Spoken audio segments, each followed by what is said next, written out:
Ардактуу көрөрман, кутман кеч бизге кошулган жаңы гана көрөрмандар, угармандар жакыныраак келиңиздер. Сиздер менен сиз күткөн, сиз сүйгөн Сон Шоу программасы кайрадан жаңы дем, жаңы күч, жаңы формат менен кызматта. Ода биз эс алуудан келип калдык. Биздин сагынычыбыз жүрөккө эмес, могул таңдайга чейин жетип калды. Демек, биз сагынычыбызды ушул студиядан чачканы келдик. Айзада Марат экөөбүз жай бою бир көк шибердин үстүндө жайкалып гана жаттык да, анан асмандан төгүлгөн нурларын күндөн монтип алаканга чогултуп, ушул студиядан жарк этип эле чачып, сиздин жүрөгүңүздү жылытууга кирип келдик. Ошондуктан тособуз. Сиз дагы четте калбаңыз, себептегенде биздин аракетибиз жакшы сөздөр, сонун музыка бардыгы бир гана сиз үчүн, сүйүктүү көрөрман. Демек, алдыдагы 1 саат бою биз менен бирге болуп жакыныраак дагы келиңиз, себептегенде Ангар экөөбүз камдап койгон белектерибиз да бар. Ал гана эмес, биз Айзада Маратова экөөбүз кыз башыбыз менен 90 күн бою сөзүбүзгө сараң болуп сүйлөбөй келдик дагы. Ошол үчүн биз азыр чачылабыз, токтобой сүйлөйбүз. Ошондуктан угуп коюңуз. Жакшы сөздөр абдан көп. Ар бирин сиздин кулагыңызды жылытып, жүрөгүңүздү ысытып сунууга даярбыз. Мына эми сиз дагы, биз дагы даяр болгон кезде жакыныраак келиңиз, себептегенде бүгүнкү биздин алгачкы коногубуздан мыкты чыгармасы бар. Нурила Ырдасын, кереметим. Андан соң көрүшөбүз. Тосуп алалы.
Сагынычка жана кубанычка толгон эки алпарттын жүрөктөрү ушул жерде толкундоо менен согуп турат. Себептегенде бүгүн бизде жаңы сезондун, жаңы форматтын, жаңы дем, жаңы күч менен башталган Сон Шоу программасынын алгачкы күнү. Ал эми кызматта болсо Ангара жана Айзада, ал эми келген коногубузду дагы биз тааныштырууга даярбыз. Ооба, бүгүн жөн жеринен жамгыр жаап салган жок. Анткени бул айымдын ырларын укканда жүрөгүм ыйлайт го. абдан ыйлайт, көңүлүң боздойт, өзүнчө эле төшөккө жатып алып, жанагы орусча айтканда депрессияга түшкүң келет го. Бирок алырдар албетте соккон жүрөктү дарылайт. Ошондуктан биз дүркүрөгөн кол чабуулар менен чакыра берет окшойбуз. О, анда жан дүйнөгө дары ырлардын аткарып жүрөккө жеткирген Нурилайым биздин сахнада кол чабуулар.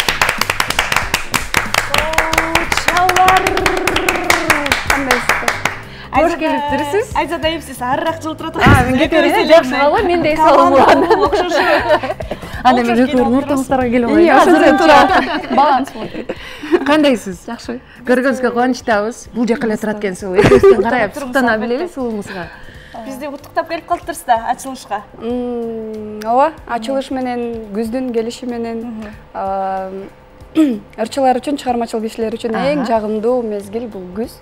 Ошон үчүн ачылышыңыздар менен куттуктайм. Чоң рахмат. Айда жылда бир көйнөк кийип келсем, анда дагы экөөбүз окшош кийип. Айтор, Нурилан дайыма айтып келишет, эң эле тамаша көйгүз деп. Демек, бүгүнкү эфирибиз биздики болушунча тамашага талат экен да, э? Буйруса. Кимди тарткансыз? Апамды. Апаңыз тамашка. Азыр апаңыз көрүп атабы сизди? Билбейм. Салам айтабыз, көрүп аткандыр балким. Дароо. Балким. Апа, мен сизди жакшы көрөм, сыйлайм, урматтайм. Мендей кызга эгер өзүмдөй кызым болсо, өлтүрмөкмүн дерсиң. Апам аябай сабырдуу, сонуна. Жакшы көрөм, салам. Сабырдуу апалар бар болсун, көбүрөөк болсун. Эми биз акырындап жылы берели. Келиңиздер конокту. Биринчи өткөрөлү. Бизде суроолор көп, Нурилайым. Даярсызбы? Даярмын. Даярмын. Коркпойсуз? Жок. Айзада Маратова абдан күчтүү суроолор берчү эле. Ангар огош битерин даярдап койгон, э? Бери жагынан Кылып эле коркпойм деп атса, аны сайын коркуп атат. Ангара жанагы даярдап койгон бар эле бар да, э? Жанагы сүйлөшкөндөй. Сырдын баарын ачат окшойбуз бүгүн түз эфирде. Анан айта кетчү нерсе бул гана эмес. Сиздер дагы биз менен оюн ойносоңуз болот, чалып, суроо берип же биз суроо берсек, ошого туура жооп берсеңиз, мындай чоң деле эмес, кичинекей биздин белектерибиз бар. Бул окуу жылына башталышына карата кичинекей Окуу куралдары. Эң негизги нерсе дегенде азыр ар бир ата-эненин жүрөгүндө турат, уулумду, кызымды мектепке алып барышым керек, тигин алыш керек, муну алыш керек деп биз да сизди ойлонуп койгонбуз. Аз да болсо сизге керектигин таап койгонбуз. Дегенде бул окуу куралдар ар бир мыкты же болбосо өзгөчө оригиналдуу суроо берген көрөрманга берилет. Айзада же айткандай эле, Айзада Маратова айым өзү барып тандап Ош базарга ал жагын айтпайм демесе болот. Азырдатып түшүрүп алып келип койду. Бул жака эң жакшылар. Номерларды айта кетели: 39 21 83 0312. Албетте коду чалыңыздар. Бул түз эфир го, ошондуктан келиңиздер, кошулуңуздар, биргеликте бололу. Анда биз акырындап интервьюга өтө берет окшойбуз. Азыр мектеп жөнүндө, бала жөнүндө сөз болду. Анан биз кичинекей мектепте окуган Нуриланы билгибиз келип атат. Ошол күндөргө азыр баарыбыз кайтып барсак. Кайтып баргым келбейт дерсиң. Барып койсуңуз. Баягы мектеп бүткөндө болду, экинчи келбейм деген чувство болот го. Албетте анчалык даражада эмес, бирок баягы мектепте тентек болчумун. Тентек болгондо ушунда кандай? Кыздарды уруп, балким акча алып. Жок, андай эмес. Болгону убагында айтылган нерсени аткарбай, ушинтип жоопкерчиликтен качып, тем более музыканын айынан көп немелерде, сабактардан эжелерибизден качып кетчүбүз. Музыка немеге эле класска барып эле ошол жакта эле отура берчүбүз да. Ошонун айынан көп уруш жегенбиз, көп жаман көрүнгөнбүз дегендей. Ошол себептен окшойт. Ошондо жакшы көргөн сабагыңыз бул музыка болчу. Албетте биз ушундай эле жооп күткөнбүз. Эми дароо эле ток этер жерине өтөлү. Жеңдин баарын чыгармасын ар бирибиз угуп чыкты окшойт. Ар бир сүйдөн жүрөк ооруган деле дароо ооруган деле өзүнчө эле депрессия образга кирип кыйналып эле. Ошол сиздин жылдызыңызды жандырды окшойт, же мен туура эмес түшүнүп калдым, кандай болду негизи? Негизи ошондой эле болду. Эки өрүм уда жакшы чыгып калды да. Бирок ага чейин аракет кылып, ар кандай чыгармаларды аткарып көрүп, Жеңдин баарын чыгармасы бул дос баланын чыгармасы болчу. Мен Россиядан келгенде досум чыгарып, анан угузган да. Анан доогуруну эле коркутуп үркүтүп эле алып алгам. Чынын айтканда алып алып анан калган припев менен 3-чү куплетин өзүм бүтүрүп жазып. Эмнесин сөзүнбү же обонунбу? Сөзүн дагы обонун дагы. Калганын улагам да. Анан ошентип жаралып калган. Мектептен кийин эле баарын жеңип кеттиңизби ошондо? Анан жогоруда айтылгандай эле баардыгы гимн болуп калды окшойт. Урушуп кеткени дагы жогоруда айткандай урушпаганы дагы көрдүңбү, мен сени жеңдим дегендерчи. Анан сиз деле ушунча тартып алганыңызга караганда, сиз деле өзүңүз айтып жүргөнүңүзгө караганда, сиз деле бирөөнү жеңгендирсиз, Балким. Ошо балкимдерди укпайлыбы? Же кантип? Ким эле кандай эле ушунчалык жүрөккө жеткирген ырды аткарып, аны койчу обонун жазып атсаңыз, демек ал сизди аябай эле ары бери калчаган окшойт да. Калчаган деле эмес. Жан дүйнөң. Сиз калчаган окшойсуз анда. Жок, мындай аткаруучу деген ал ошол образга кирип кетет. Эгер жакшы аткаруучу болсо, кандай ырды ырдаса ошол образга кирип кетет да. Мисалы, бала жөнүндө ырды айткан болсом, баланы кимдир сүйбөгөн деп ошо баланы элестетип, ошо балага болгон мээримди төгүп ырдайт да. Чыныгы аткаруучу. Балким бул аткаруучулугумдун мыкты деңгээлидир деп коюп атасыз. Жөн эле биз да тим эле ишенип аткандай угуп атабыз. Болбой калды, окшошпой калды. Окшошпой калды. Келиңиз кайра баштан баштайбыз. Жок, чын эле ошондой. Бул деле окшошпойт. Антип деле ары бери калчап деле мен аны жеңип сала элекмин. Жеңип атасыз, учурдасыз. Аракет кылып атам. Болот жашоодо дегендей 11 миллион көрүү, 13 миллион, кайра эле 11 миллион катары менен эми хит деп айта берсем болот болуш керек. Кыргызстан үчүн бул өзгөчө көрүү. Көрсөткүч. Анан кандай экен жылдыз болуу дегендей. Жылдыз болуп деле кеткен жокмун, негедир ошентип кыланса деле. Бүтүп атам, болбойт андайсыз. Тамаша. Мындай эле деп эле акылдуу сүйлөп кетсем, андай деле чувство болгон жок. Себеби анчалык көп эмгек жасай элекмин, ошон үчүндүр балкимчи. Же бул менин жөнөкөйлүгүмдөн кабар береттир. Вроде бы айланамда Нурила деп эле атышат, бирок менде эч кандай мындай көкөлөп кетүү, анан кийин бирөөнү теңсинбей коюу деген андай сезимдер жок. Бир суроо берип алсам болобу? Мындай таанып, сүрөткө түшүп, болот. Автограф алып, особенно тойлорго барып калганда ырыңды укпай эле сүрөткө түшүп кетип, элдин баары камераны жаап калган болот. Ошондо сизди көргөн инсан, ар бир угарманыңыз кайсы ырыңызды дароо ырдап баштайт? Керемет. Анан кандай сезим болот экен? Кичине уялып атасыз мүмкүн же ушуна жеттимби деген Жок, аябай уялам. Мисалы, таксиге отуруп калсаң дагы, сен жана кереметиңди ырдаган кызсың да деп туруп, сенин ырың коюп салат да. Ырчылар, любой ырчыдан сурасаңар, мындай өзүнүн ырын өзү бирөө коюп угуп атса өлө неудобно болот да, тартынып. Анан еще досторум чогуу таксиге отурганда, байкем аны тааныйсызбы, жана кереметиңди ырдаган кыз да деп анан неудобно болот да. Ошо менде көбүнчө уялуу, чем мындай сыймыктанууга караганда уялуу көрөм. Ошондой достор бар болсун. Ооба. Аңгара танатасыңар деген эле. Жана жылдыз кыздар телевизордон жана кечке тынбай сүйлөтүп атты. Азыр сизге сахнага чыгарардын алдын ошондо жеңдим баарын жеңдим баарын азыр угабызбы? Сахнага чыгарбай эле бул жактан эле ырдап кетирбей эле коелу алып. Жакыныраак эле отуруп туруңузчу. Макул, анда келиңиз биргеликте анда өзүңүз ушул чыгарманы аткарарда көрүп жаткан көрөрмандарга, сүйгөн жүрөктөргө эмнени айтат элеңиз? Каалаган чыгармаңызды аткарыңызчы. Жеңдим баарын бир ката турбай эле. Ката туралы. Кийинкиге. Макул, кийинкиге. Ошондо сүйлөйм же ырдаймбы? Сүйлөп турам, ырдап кетиңиз. Сүйгөн жүрөктөргө. Жанагы Элмирбек Иманалиев Залкарооз айткандай, ак сүйүүсүз жүргөндөн уялгыла дегендей, чын сезимдерди жашырбай эле болгондой жашаганга эмне жетсин, жашырбаңыздар сезимдерди болгону, ошону айткым келет. Сиз да бүгүн жашырбаңыз, Макул. Болсо жашырбаймбы? Жок да. Кетти. Чыгарманы аткарып берем, ойлонгонго да жетишпей каласың. Сыртта күз, романтика. Болот ба? Кайгылуу чыгарма аткарып берейин, кечип коңуздар. Маанайды буссам. Канча жолу ыйлабаймын десем да, тагдыр мени сынағаның қойбоду таштабайым деп убадаңды берсең да буйрубады бизге турмуш жолдору ыйлатпачы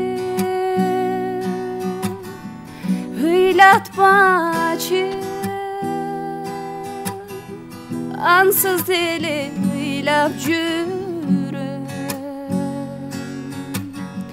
ыйлатпачы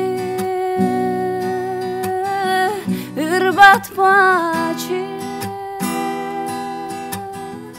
жаратымды муңдан бүткөн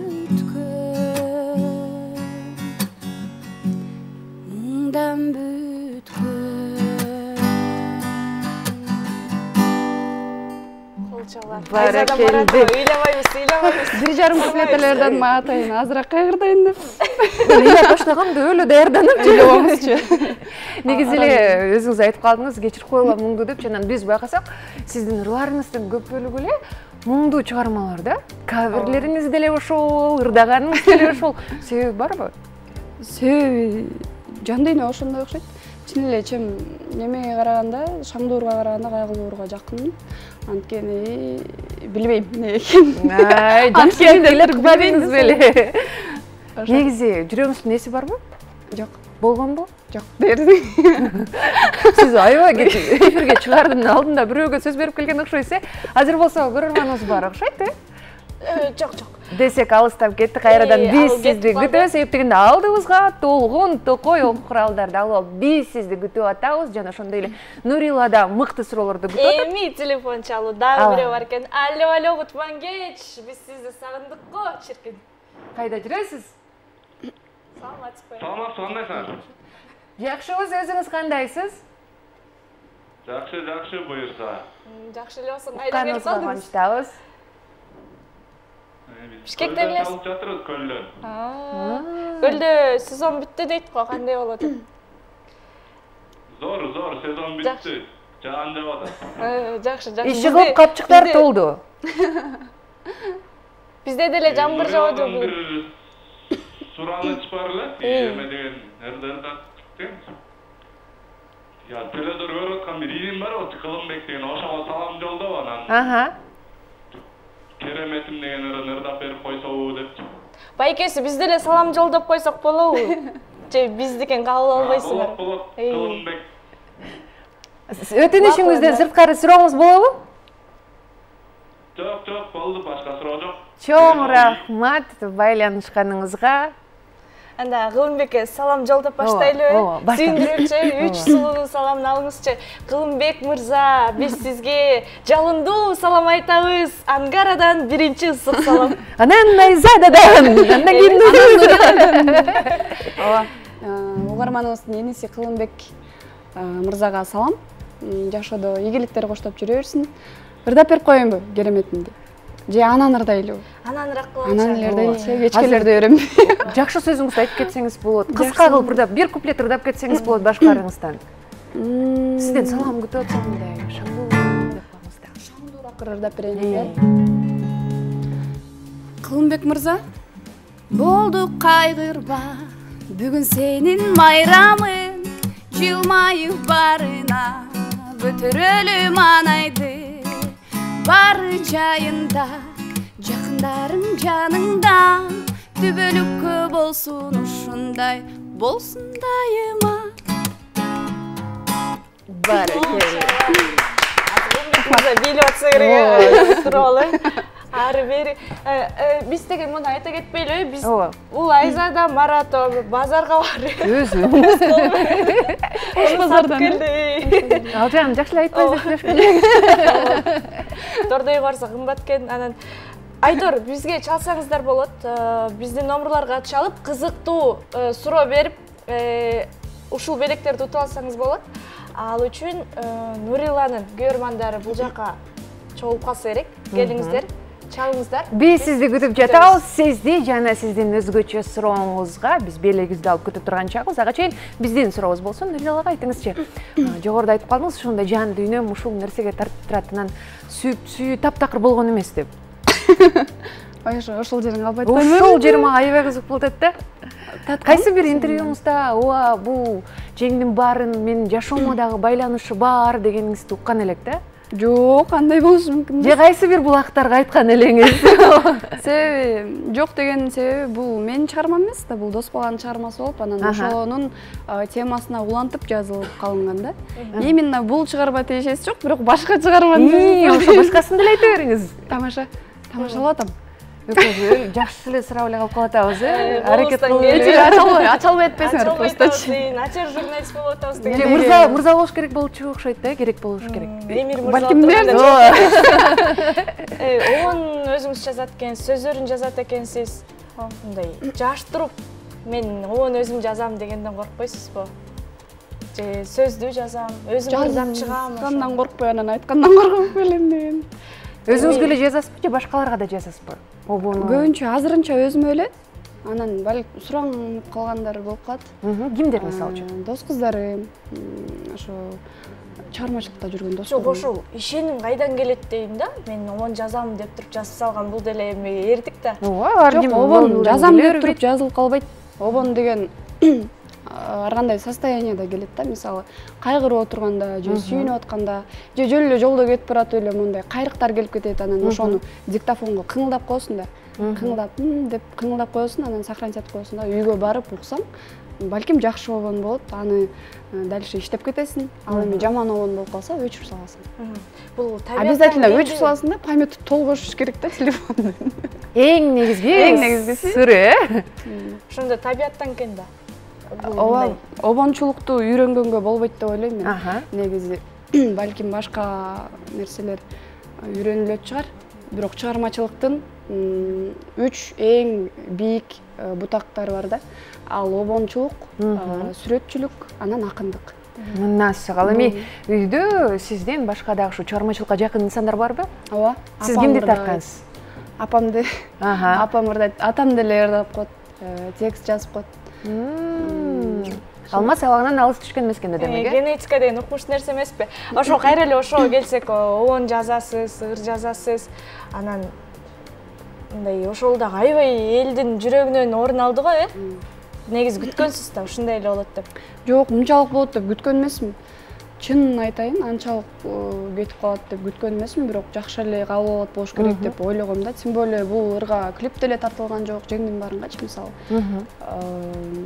Жөн эле YouTube'га эле неме сүрөт менен чыгарып койгом. Ошол анткени көп экен да ушундай адамдарчы. Кандай адамдар? Көрдүңбү? Жеңдин баарын деп айткысы келген адамдар көп экен көрсөчү. Айта албай жүргөн экен. Айта албай жүрүптүр. Демек сиздин ырыңыз менен айткан экен да, э? Ырды шылтоо эле айтып атышат да бири-биринечи. Бири-бирине жөнөтүп атып эле хит кылып атат окшойт. Сиз ошондо аларды табыштырып атасызбы же булар менен? Мындай билбейм, эмне кылып атам. Чыгып элге жагып атат дейсизби? Кандай деп ойлойсуң, Нурила? Ырыңыз хит болуп көптөгөн жүрөктөрдүн орун алышы үчүн ал кандай болуш керек? Сөзсүз түрдө бирөөнү жеңиш керекпи же? Ыр хит болуш үчүнбү? Ыр хит болуш үчүн биринчи учурда актуалдуу тема болуш керек. Экинчисинен сөзү обонуна төп келип, обону сөзүнө төп келип, анын баарына аткаруучу төп келиш керек. Ошондо ыр хит болот. Кайдан чоң сахнага кантип келип калдыңыз? Кайдан жол башталды дегендей? Канча жыл болду? Инстаграмдан. Карантин кезинде ошентип видео тартып жүктөп койгом. 20-жылдары? 2020-жылдары анан ошо акырын-акырындан элдин кабыл алуусу жакшы болуп, чыгармачылыктагы агаларым, эжелерим бөлүшүп, ушинтип эле катталуучулар топтолуп, анан кийин YouTube канал ачылып, анан эфирлерге чакырып, ошондой болуп эле. Ал эми алгачкы сиздин бир маарекеге чакырууңуз эсиңизде барбы? Эң алгачкы барган? Эсимде жок экен.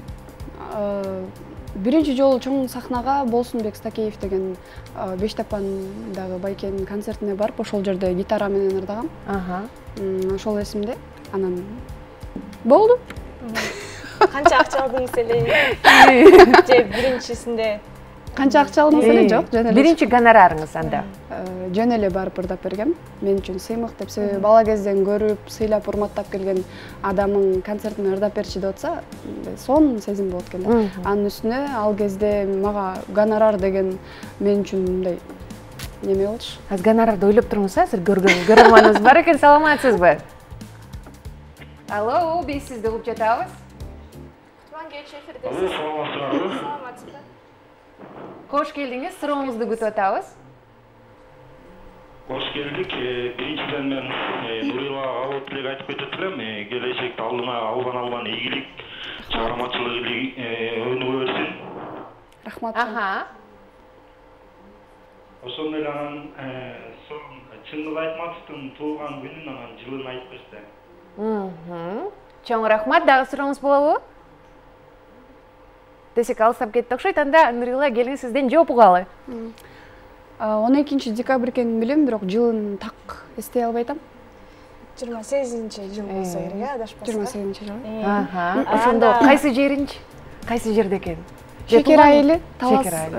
Рахмат. Эми кайрадан гонорарга айтып баралы. Эң биринчи гонорар. Кайтып барбай эле болчу. Барбайбызчы. Ушул жерде талашып отура бергенсиңер до конца. Барабыз деп. Эң биринчи алган гонорарыңыз дейличи. Менимче бул нерсе бардыгын элесинде калса, жаңы гана чыгармачылыкка аттанып атат, сизди эл билип баштады, эл күтүп баштады, сүйүп баштады, сизде чакыруулар бар. Анан эң биринчи ушул ырчылык менен тапкан акчаңыз ар бирөөнүн элесинде калат го. 5000 окшойт. Туугандардын тоюна барып, анан ырдагандан кийин жөн эле коюңуз десем болбой, ошо 5000 карматкан көрсө ошол биринчи гонорарым болуп турду окшойт да. Айтып турсуз. Анан оон жазасыз, ыр жазасыз, миллион деген просмотр, көрүүлөр алынып жатат. Канча жаштасыз негизи ушунун баарына жетиштирсиз да? Жаш эле көрүнөт экенсиз сыртыңыздан. 23 жаштамын, 2000-жылкы. Ош областынын Өзгөн районунун Мырзаке айылында. Айтканыңыз эми? Ооба. Ош областынын Өзгөн районунун Мырзаке айылында төрөлгөнмүн. Оштун өзүндө окуп, 15 жашымда Бишкекке келгенбиз. Канча жыл болуп калат? 7-8 жылдан бери уже Бишкектебиз да. Чоң рахмат. Азыр Нуриланын көрөрмандары үчүн да сон маалыматтар жаңырды окшойт. Келиңиз сизге анда эркин микрофон сунабыз дагы. Эми сахнага жөнөтүп берсем болобу ангары? Уруксат бересизби? Болот. Режиссер уруксат берсе. Келиңиз анда. Ооба. Баарыңыздарды жакшы көрөбүз. Урматтуу кыргыз элим. Алдыда буйруса эгемендүүлүк күнү келатат, ошол күнгө карата куттуктап кетейинчи. Ушул эгемендүүлүгүбүздөн эч качан ажырабайлы, кыргыз жерибизди жакшы көрүп, сыйлап, урматтап, кандай гана керемет жерде жашайбыз, 4 мезгили төп келип, бири-бирине аярлап өткөрүп берген. Ушундай суук жерлерге барасың кээдечи. Кээде ушундай ысык жерлер бар, баягы баланс жок да. Бизде 4 мезгил тең баланс болуп, сонун жерде жашайбыз, ошол жерди сыйлап, урматтап, таштанды таштабай, мен көп жерге барып ошол нерсеге кейи берем, таштанды ташташат депчи. Ошол эгемендүүлүк күнүңүздөр менен чын жүрөктөн куттуктайм. Алдын ала.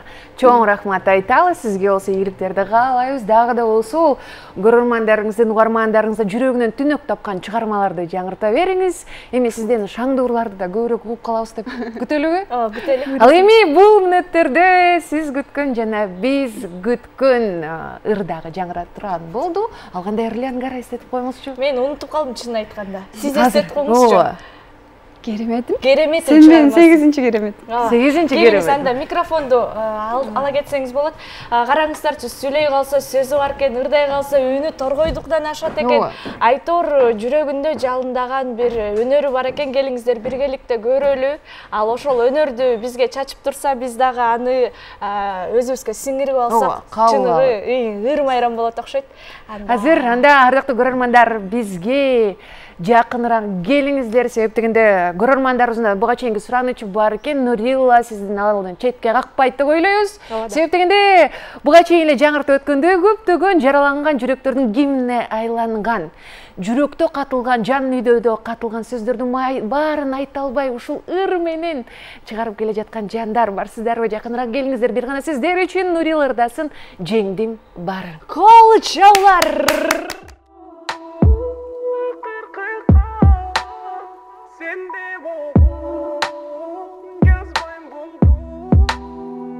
Gördün mü? Jengdim bari.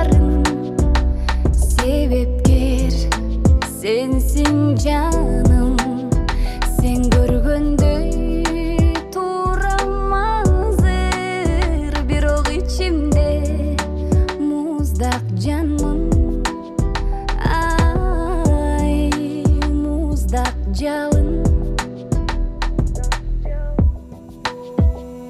кыйналдым өттү бары убакыт дарылады сени жаным сагынганым андан пайда таба албадым ай дарыландым сен бактыңды тапсаң болду сен теңиңе жаксаң болду сага ушул акыркы кат сенде болгон жазбайм болду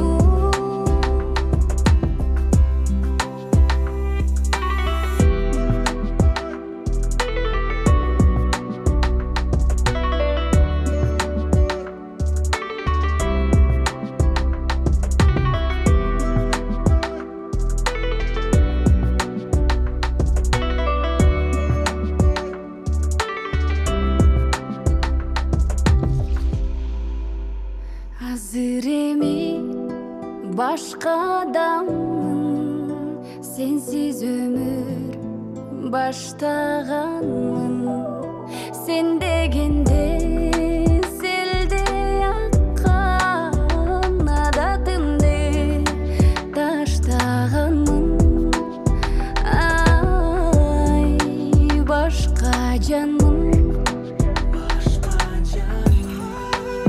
сен бактыңды тапсаң болду